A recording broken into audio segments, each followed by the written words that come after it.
Well, Isaiah 56 is one of these amazing passages. What makes it significant is that Jesus quoted it at such a crucial moment. And this happens at his most public hour when he had just done one of the most astounding things ever. He just basically paralyzed the worship in the temple by intruding upon how the worship gifts were being brought into the temple, and he didn't stop merchandise going through the temple.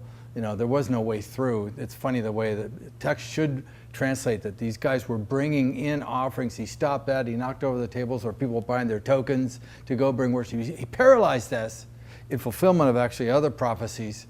And then he stood there right at the gateway of the temple, on the temple grounds. And when he stood there and began to say something, what he says is really amazing. He quotes Jeremiah 7. Now, Jeremiah 7 is one of the most blazing hot passages in all the Bible. When Jesus says, "You have made it a den of robbers," they had the whole text of Jeremiah 7 on their mind. And it's the only prophecy where someone stands in the temple, because Jeremiah 7 has the Lord tells them to go stand in the doorway of the temple and say this. And what he says there is, you guys are using God's house like a safe house. You're going on breaking all the 10 commandments. You can go read Jeremiah 7. And then you come to this place, which is called by my name. It's for my glory.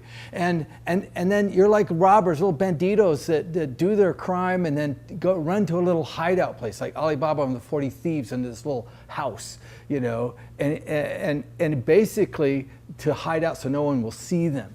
Well, what God says in verse 11, he says, "Behold, even I have seen it." Now, if you could read the Hebrew in there, it's almost like God saying, "I can see you down there," you know. It's like you're not, it's humorous language. It's absurd that they would go out and just make a ruination of God's covenant and then come to the temple of all places and figure they slid in second base, they're safe.